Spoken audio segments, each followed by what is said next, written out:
acércatele ahí al oído y le vas a decir algo. ¿Qué le vas a decir?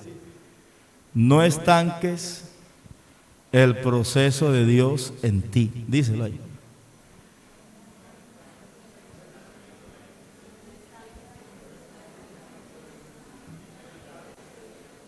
Amén. Amén. ¿Ya se lo dijo? Ahora te vas a mover de tu puesto y si le vas a decir a otro ahí en el oído, díselo. Al que tú quieras, ¿ves? Díselo.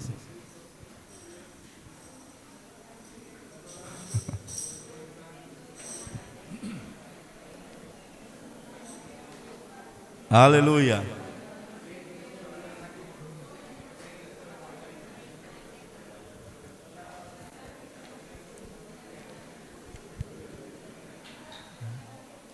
Aleluya. Siente uno como algo especial, ¿verdad? Oiga, ¿por qué no? Los que puedan ponerse de pie, pónganse de pie un momentico, perdone. Ahora se lo va a decir usted mismo. ¿Sí me entiende? Se lo va a decir usted mismo, a usted. Dígalo así en voz alta, dígalo. No estanques el proceso de Dios en tu vida. Amén. Demos gloria a Dios. Siéntense, hermanos, en el nombre del Señor Jesús. Que el Dios del cielo nos ayude. Amén. Cuando uno habla de proceso, en términos generales, es la acción de seguir hacia adelante. También se puede mirar como el transcurso del tiempo, o en otro aspecto también se puede mirar como ese conjunto de fases sucesivas de un fenómeno natural o de una operación artificial. Es como tal, de pronto en términos generales, cuando hablamos de procesos. Amén. Cuando se habla de estancar, alguien que me pueda decir qué quiere decir estancar. Es quedarse quieto. ¿Qué más? Detenerse. ¿Qué más? ¿Cómo? Inactivo. Inmóvil. Detener. ¿Qué más? No avanzar. Oiga, estos muchachos saben. ¿Sí? Estos muchachos, ¿cómo saben? Gracias a Dios, gloria a Dios. Amén. Amén. Yo miraba aquí algunos sinónimos, algunos los han dicho ustedes, y miraba que estancar es sinónimo de fijar, de sujetar, es detener y parar el curso y corriente de algo. También es prohibir el curso libre de cierta mercancía. Estamos hablando de un concepto general.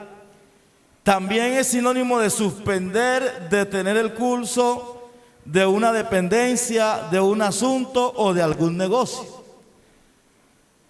Cuando ya se habla de que, bueno, Dios en nuestra vida inició un proceso. ¿En cuántos Dios ha iniciado un proceso?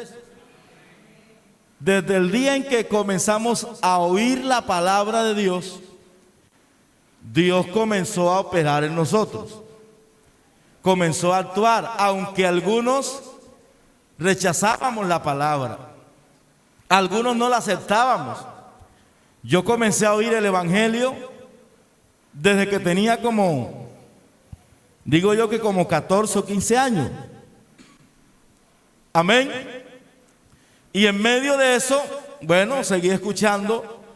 Mi mamá ya era cristiana. Me invitaban a la iglesia, de vez en cuando iba, me parecía muy aburridor.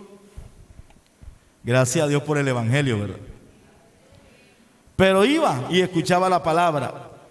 sin darme cuenta que Dios venía operando en mi vida. Que esa palabra que yo escuchaba, Dios venía haciendo algo. Amén. Dios venía operando en mi corazón. Y llegó el momento en que le abrí mi corazón a Él y Dios comenzó poderosamente a transformar mi vida. Y de allí, por la gracia del Señor, bueno, ya han pasado 22 años, si Dios lo permite, ahorita el 30 de abril los cumplo, caminando con el Señor Jesucristo. Oiga, qué bueno es recordar ese momento en que nosotros tomamos la decisión de seguir al Señor Jesús. Incluso antes de nosotros aceptarlo a Él, ni siquiera nos imaginábamos que nosotros íbamos a tener una nueva vida o íbamos a ser cristianos. No nos imaginábamos eso. Pero desde esos momentos comenzó un poderoso proceso en nuestra vida. Y de seguro, hermano, cuando creímos en Él, Dios operó en nosotros y nos transformó. A tal punto que posiblemente en ese tiempo no entendíamos de manera clara la doctrina, porque habían interrogantes, preguntas. Yo era uno de los que me preguntaba cuando comencé el Evangelio, pero si Jesucristo es Dios, ¿por qué en la cruz del Calvario dijo: Padre, en tus manos encomiendo mi espíritu? Y yo me preguntaba, ¿y él por qué decía: Padre, ¿por qué me has abandonado? Y de esas preguntas que siempre llegan a la mente, pero en ese proceso Dios comenzó a operar en mí. Si me regalan un poquito de agua, les agradezco, hermano, al clima.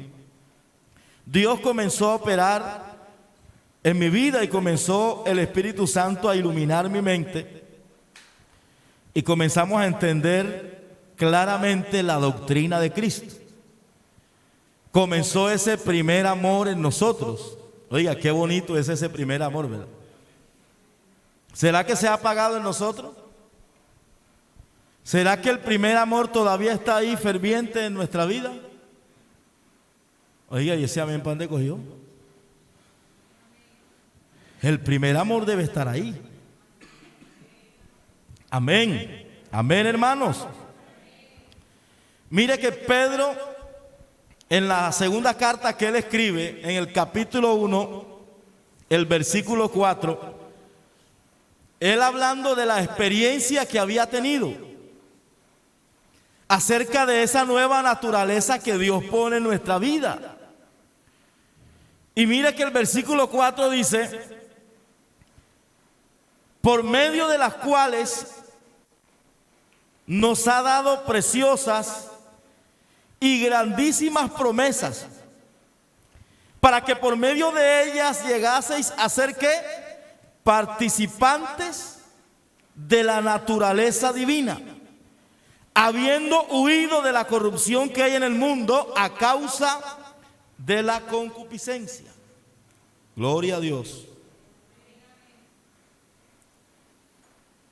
Dios había puesto en nosotros de su naturaleza y había transformado por completo nuestras vidas.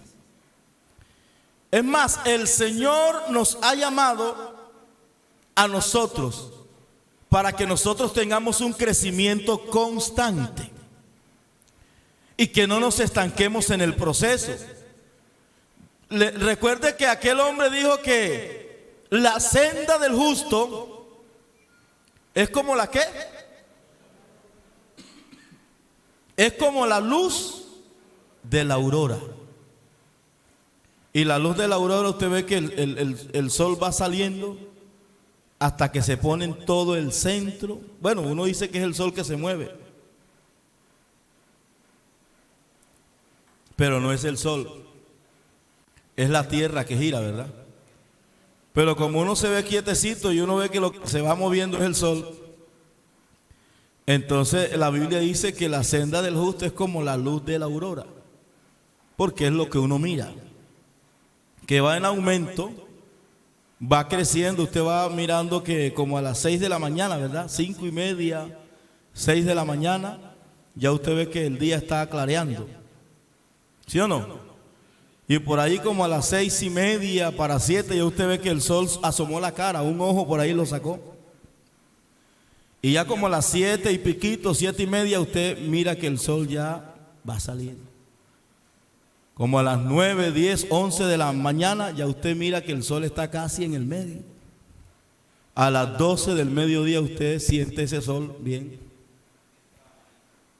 Entonces, la senda del justo,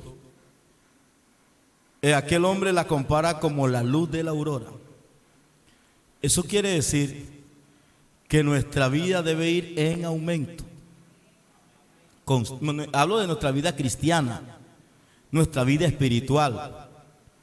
Sería bueno que usted y yo nos analizáramos ahora en este momento.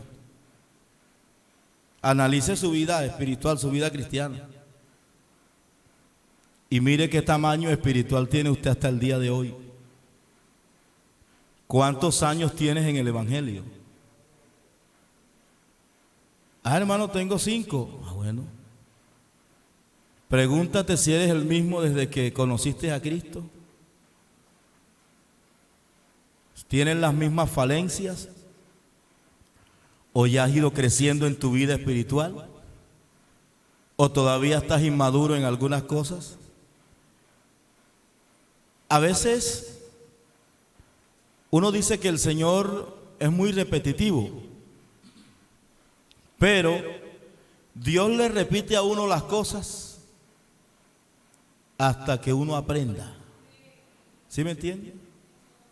Y si no has aprendido, te la vuelve a repetir. Vea, uno de los mandamientos que el Señor le dijo al pueblo de Israel, y estas palabras, ¿qué dijo? Las repetirás a tus hijos y a los hijos de tus hijos y a todas las generaciones que vengan. Y hablando de la ley de Dios, las escribirás en los dinteles de las puertas, en los postes. Les hablarás a ellos cuando vayas por el camino, porque parece ser que este método repetitivo como que genera algo en la conciencia de aquel que oye. Y si Dios le repite a uno las cosas, es porque parece ser que necesitamos aprender algo. Necesitamos aprender algo. Si uno plasma esta parte en un plano biológico, con el conocimiento y desarrollo del ser humano o de los seres vivos, mire que nosotros entenderíamos más a fondo lo que el Señor quiere explicarnos a través del texto. Parece ser que en este camino del Evangelio, nosotros como cristianos hemos iniciado un proceso en Dios. Y Dios nos llamó a nosotros y nos llamó a la salvación. Pero en el proceso de la salvación también nos llamó para servirle a Él. Pero en el proceso del servicio también, lógicamente, hay unos puntos, unas pautas, unos pasos que nosotros debemos ir superando, y en ese proceso debemos ir creciendo. ¿Cuántos han predicado? Levanten la mano los que son predicadores, predicadoras. ¿Tú te acuerdas del primer sermón que predicaste? Sí, ¿verdad? Y yo te pregunto, ¿se compara con el sermón que tú predicas ahora en este tiempo? Posiblemente en el primero tuviste muchos errores. ¿Sí o no? Pero si han pasado varios años, por lo menos lo que predicas ahora debe tener más solidez, debe tener más firmeza, más conocimiento, más bases, más convicciones, porque las experiencias que vivimos nos ayudan, escúchame, nos ayudan a tener convicciones en Dios. Porque una cosa es que tú prediques que Dios sana, pero si tú experimentas en tu vida que Dios te sanó, entonces eso te ayuda a estar más convencido de que Dios sana. Claro, nosotros no andamos por vista, andamos por fe. Algunos quieren ver para creer después, pero aquí es lo contrario. Yo tengo que creer en Dios para poder ver la gloria de Dios. Tomás dijo: yo si no veo, no creo. Pero cuando Jesús se le apareció, al primero que se le acercó fue él y le dijo: ven, Tomás, tócame, pálpame, mírame y mira que yo soy. Y se postró, ¿verdad? Y lo adoró y le dijo: Señor mío y Dios mío. Pero Jesús le dijo: porque me has visto, es que has creído. Pero bienaventurados, y señalando a los apóstoles y discípulos, bienaventurados los que no me vieron y creyeron. Porque nosotros andamos es por fe. Por fe.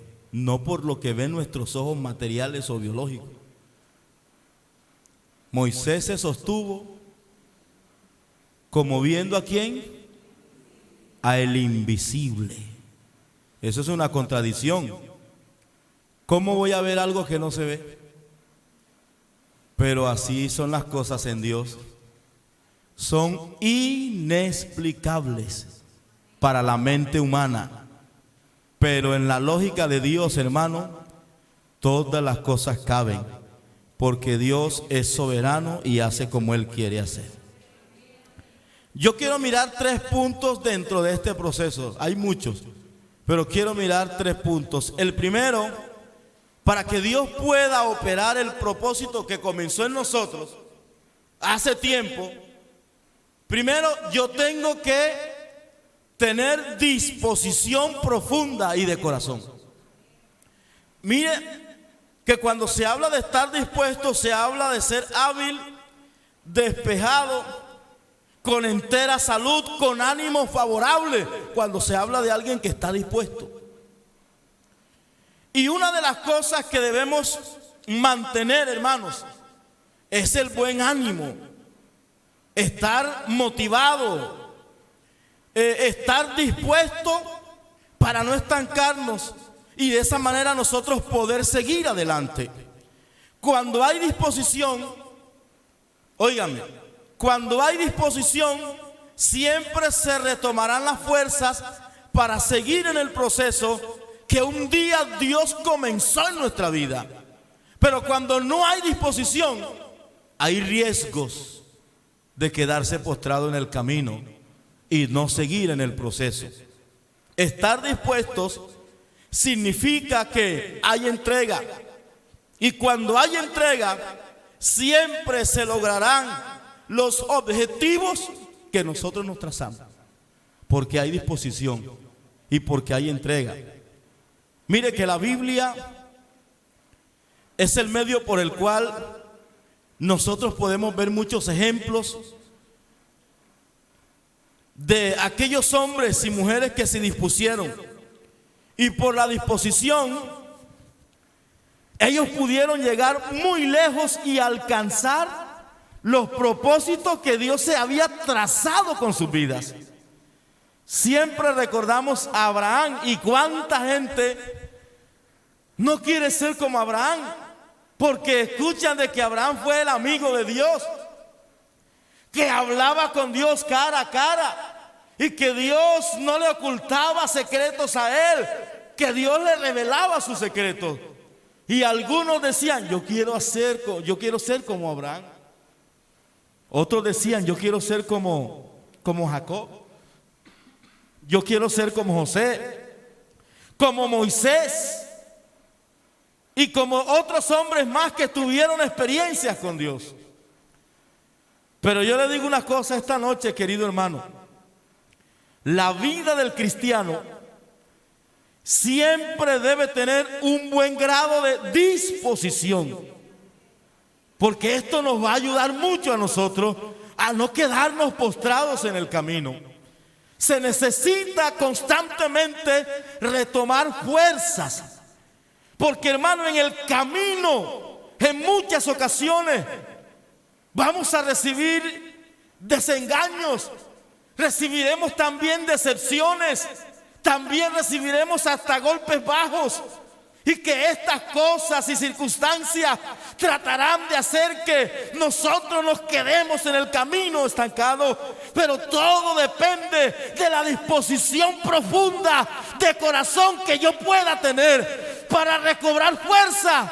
Y aunque en algún momento caiga, me pueda levantar y seguir adelante.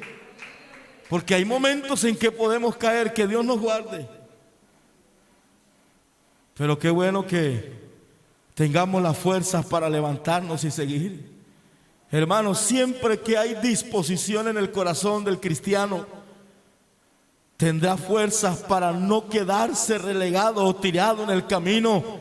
Y siempre recibirá aliento para permanecer en el proceso que Dios comenzó con su vida cristiana. Aleluya. Y en este proceso vivimos situaciones tremendas. Pero la disposición cuenta mucho.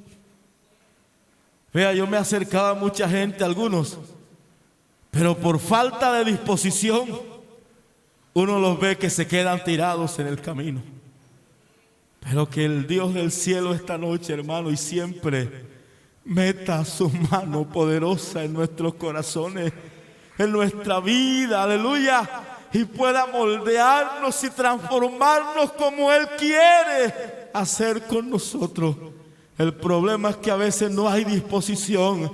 A veces uno escucha gente que, hermano, yo hago esto y yo hago lo otro, pero a veces parece que lo hiciera al ojo para ver qué pasa. Y aquí no hay que hacer las cosas para ver qué pasa. No, hermano, aquí hay que hacer las cosas no porque se me antoja, sino porque estoy convencido en el proceso que Dios comenzó en mi vida. Y el que comenzó la buena obra en mi vida tiene poder para perfeccionarla hasta el día de Jesucristo. Lo otro, aunque debo estar dispuesto, escúchenme. Lo segundo es que yo debo ser consciente, debo saber de que en este camino hay obstáculos. Hay situaciones que quieren que yo me estanque. Si yo le dijera al hermano Yacet, que está ya en lo último casi: hermano, yo quiero que tú te pares aquí. Y él se puede levantar y venir caminando, pero él tiene que mirar por dónde va a coger. ¿Sí o no?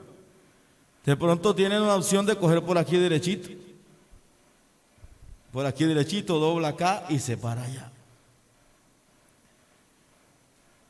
De pronto él miró que si cogía derecho se iba a encontrar muchas sillas en el camino.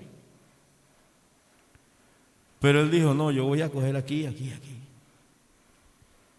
Nosotros hemos comenzado este proceso en Dios. Y debemos ser conscientes que en el camino de este proceso hay obstáculos. Y un obstáculo es algo que me puede impedir a mí el avance. ¿Sí me entiende? Pero ¿cuál es la reacción mía ante algún obstáculo que yo encuentre? Yo me acuerdo, no sé, yo creo que mi esposa se acuerda también. Estábamos recién casaditos. Todavía estábamos de luna de miel. No le digan a nadie. Eso fue en el año 2001. Ya comenzando el año 2002. Nos habíamos casado el 22 de diciembre del año 2001. Y en el 2002, en enero, por allí, íbamos a la convención de Barranquilla. Y yo estaba recién convertido, estábamos apenas comenzando, 2 años en el Evangelio. Habíamos sido bautizados en el año 2000. Y apenas estábamos iniciando, ni siquiera teníamos los 2 años. Y de pronto a mí se me presentó en el camino un obstáculo. Claro que yo en el momento no entendía ¿Por qué razón me había acontecido eso? Me acuerdo yo que había un hermano, el encargado de organizarlo del bus para ir a la convención todos los años. Pero el hermano Heriberto Rivera, posteriormente, lo sacaron a la obra, a un barrio por ahí cerca. Y el hermano pastor me encargó a mí de ese bus en ese año. Y me acuerdo yo que un jueves, ya íbamos a viajar el viernes, y el jueves nos reunimos porque habían algunos hermanos que no habían definido si iban o no iban, y todavía faltaba algún dinero para completar el transporte del bus que ya se había contratado. Se terminó la reunión, había un hermano que dijo: hermano, yo presto el dinero. Me parece que en ese tiempo faltaban como 150,000 pesos. Hermano, yo presto el dinero para completar el cupo del bus, y de allí, si hay hermanos que quieren ir, que se les fíe el transporte y posteriormente lo pagan para después reembolsarle la plata al hermano que había facilitado el dinero. Se terminó la reunión, el hermano pastor se me acercó y me dijo: hermano, acérquese a la familia tal, porque ellos me dijeron a mí que ellos querían ir pero no tienen plata, que si les fiaban el transporte y posteriormente lo pagaban. Ah, bueno, listo, hermano. Y me acuerdo yo que apenas se acabó el culto o la reunión, yo salí directico para donde estaban los hermanos. Allá vivían cerca a la iglesia. Les fui y les anoté, hermano, que si siempre van, claro, los anoté y me fui para mi casa. Al día siguiente salí temprano del trabajo, como a mediodía, porque estaba pendiente al bus. Salí para donde mi mamá a buscar una maleta para ya organizar todo. Y cuando venía saliendo, venía un hermano. Y el hermano: Dios le bendiga. Y él dio la espalda: Dios le bendiga. Y que amigo, usted no es amigo nada. Mire que se va por allá a prestarle plata, a fiarle el transporte a otros hermanos, y uno que supuestamente es su amigo no se acerca a uno. Y comenzó el hermano ahí en plena calle. Y yo le dije: hermano, pero tranquilo, cálmese. No, es que no, usted dice que es amigo. Y yo pensé que era una broma al principio, pero después me di cuenta que era verdad.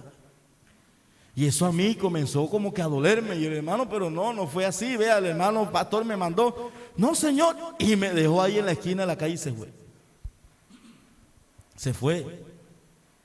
Yo llevaba la maleta en la mano, vacía. Y llegué a la casa, al apartamento donde estaba mi esposa. Y yo llegué, ya es testigo, yo tiré la maleta por ahí y le dije: no vamos para ninguna parte. Me dolió, tenía tristeza, dolor por la actitud del hermano. Y ella me dijo: ¿pero qué pasó? Y le comenté la situación. Me dijo: hay poder en el nombre de Jesús. No vamos a dejar que el diablo nos vaya a quitar la bendición. Vamos a ir a la convención, me dijo mi esposa. Y yo dije: no me voy a poner más nunca corbata. O sea, no voy a servirle más nunca al Señor, decía ella. Sí, porque me sentía mal. Bueno, mi esposa me dijo: está bien, hicimos la maleta, nos fuimos. Cuando estaba montado yo en el bus que estaba organizando para ir cobrando los pasajes, estaba el hermano ya montado en el bus. Y: hermano, Dios le bendiga. Y el hermano me dio la espalda. Y dije: la cosa es en serio. Bueno, hasta de pie nos tocó irnos a Barranquilla, de Cartagena a Barranquilla, porque el bus iba un poquito pasado de cupo. En ese tiempo se podía, ya hoy no se puede. Y me acuerdo que tirábamos colchonetas en todo el pasillo del bus y ahí nos acostábamos, y hasta que llegamos allá. Llegamos a la iglesia, creo que fue La Manga, donde nos hospedamos en Barranquilla.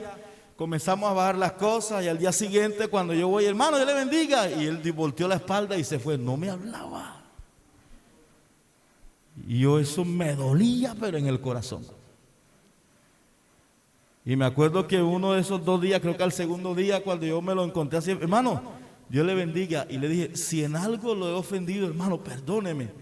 Y volteó la espalda y me dijo: yo no tengo nada que perdonarle a usted. Y se fue así. Y eso me dolía. O sea, ¿a quién no le duele eso? Díganme. Que se lo haga una persona que no tiene temor de Dios, que es inconverso, uno hasta lo deja pasar, porque bueno, no conoce a Dios. pero un hombre que se supone que ha pasado por más años en el evangelio, y uno dice, ¿qué pasó aquí? Pero ¿sabes qué entendí yo después? Bueno, yo al inicio me dolió bastante, pero yo aproveché la presencia del Señor en esa convención. Y uno de los cultos, bueno, cuando se podía pasar a la plataforma, porque uno pasaba al altar y allá se gozaba y hasta recibíamos el Espíritu Santo y todo. Ese día me postré ante el Señor y derramé mi alma y le dije, Señor, ¿y qué pasa aquí? Perdóname si fue que yo ofendí al hermano, perdóname a mí, Señor, pero no quiero esta situación. Y nos fuimos, bueno, nos gozamos la convención, nos fuimos para Cartagena nuevamente al día siguiente. Hermano, y bueno, ese hermano nunca me pidió perdón a mí, siempre quedó así. Pero yo después comprendí, dije, Dios permitió que ese hermano endureciera su corazón para forjarme a mí, mi temperamento. Yo le digo una cosa, antes de yo ser cristiano yo era muy orgulloso y yo era muy resentido. Dios lo sabe. Ahora ya no, porque Dios comenzó a darme no con un martillo, sino como con una mona, porque yo sentí que eso me daba duro. Y Dios comenzó a moldearme. ¿Sí me entiende? En el proceso de Dios, Dios comenzó a permite eso para que nuestro temperamento sea moldeado y para que yo tenga un carácter, y es el carácter de Cristo impregnado en mi vida. Hermano, yo sentí que Dios me cambió de ahí en adelante, como si me hubiese metido una inyección así. Y Dios es testigo, y se lo digo en el nombre de Jesús. Usted me puede hacer a mí lo que sea, pero en mi corazón nunca se guardará ni una amiguita de rencor ni de resentimiento. ¿Y sabe por qué? Porque como Dios me ha enseñado que yo debo amar a mi hermano sea lo que sea, que yo debo soportar al débil en la fe, que debemos soportarnos los unos a los otros en amor. He aprendido eso. Y usted me puede hacer, no es que sea hipócrita, porque no es hipocresía, sino que se presenta algo, yo oro por usted y lo trato como si nada del mundo, porque Dios trató con mi corazón y lo moldeó. Así que en este proceso vamos a encontrar obstáculos. Pero qué tal que de pronto me hubiese dejado yo llevar de la situación y hubiese dicho yo, no voy más para la iglesia, me aparto. Oiga, yo mismo estoy estancando el proceso que Dios comenzó en mi vida. Y nadie más puede perturbar los propósitos de Dios en ti, sino tú mismo.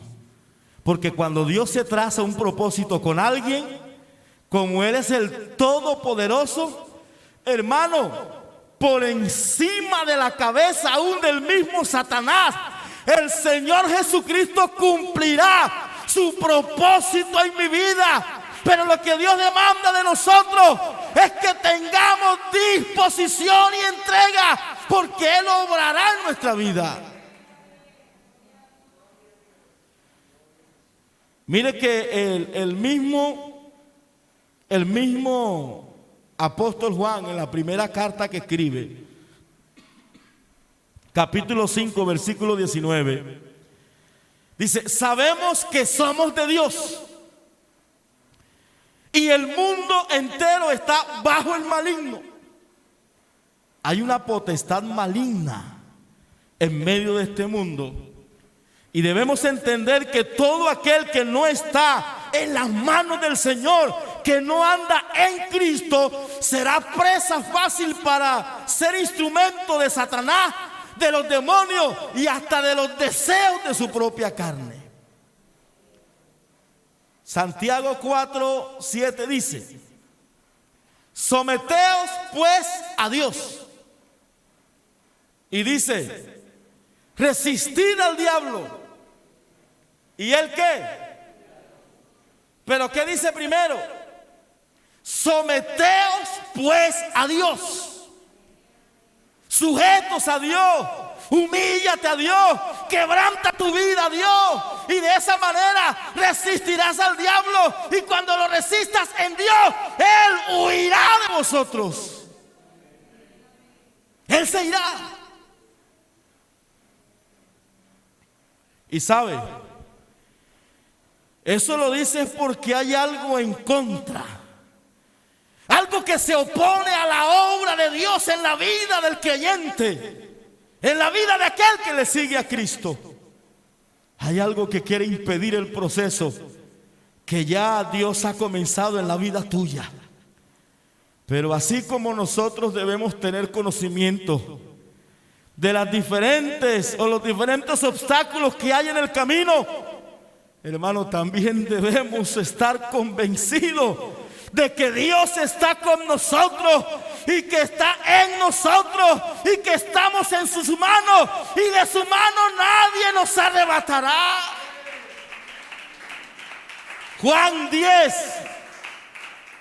versículo 27 al 30 dice: y mis ovejas oyen mi voz, y yo las conozco y me siguen. El 28 dice: y yo les doy vida eterna y no perecerán jamás, ni nadie las arrebatará de mi mano. Y miren lo que dice el 29: mi Padre que me las dio es mayor que todo, y nadie las puede arrebatar de la mano de mi Padre. Y él termina concluyendo diciendo: yo y el Padre uno somos. Es que lo mismo es estar en las manos de Cristo que en las manos del Padre, porque es el mismo ser en esencia.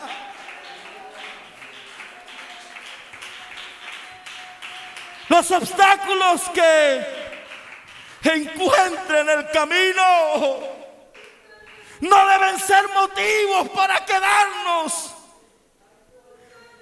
Tengamos claro, estamos en las manos del Señor Jesús.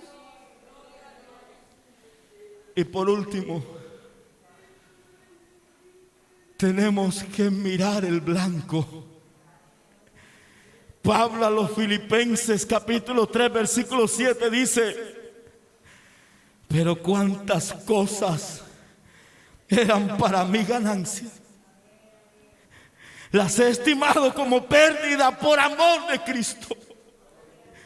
Y ciertamente aún estimo todas las cosas como pérdida por la excelencia del conocimiento de Cristo Jesús, mi Señor, por amor del cual lo he perdido todo y lo tengo por basura para ganar a Cristo y ser hallado en Él, no teniendo mi propia justicia, que es por la ley, sino la que es por la fe de Cristo. La justicia que es de Dios por la fe, a fin de conocerle y el poder de su resurrección y la participación de sus padecimientos, llegando a ser semejante a Él en su muerte. Y el versículo 12 dice: no que lo haya alcanzado ya, ni que ya sea perfecto, sino que prosigo por ver si logro hacer aquello para lo cual fui también asido por Cristo Jesús. Y dice el versículo 13: hermanos, yo mismo no pretendo haberlo ya alcanzado. Pero mire la convicción de este hombre: pero una cosa hago, olvidando ciertamente lo que queda atrás y extendiéndome a lo que está delante, prosigo a la meta, al premio del supremo llamamiento de Dios en Cristo Jesús. Así que todos los que somos perfectos, esto mismo sintamos, y si otra cosa sentís, esto también os lo revelará Dios. Hermano, yo creo que el blanco de todo cristiano debe ser el cielo, debe ser Jesucristo, debe ser la salvación de nuestra alma. Y si el blanco tuyo no es la salvación, es otra cosa, de seguro te desviarás y te quedarás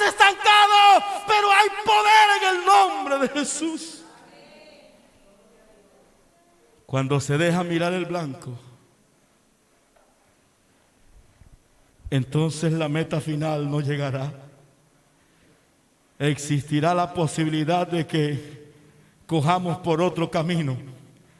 Y si esto ocurre, entonces el proceso que ya había comenzado en nosotros se empieza a detener. ¿Será que tú quieres que Dios termine el proceso que comenzó en tu vida? ¿Será que tú quieres que el Señor siga ese proceso que ha comenzado en ti hace tiempo? Yo quiero que Dios siga operando en mí. La pregunta esta noche sería, ya para finalizar, ¿cuál es tu meta principal realmente? ¿Dónde tienes puesta tu mirada de verdad?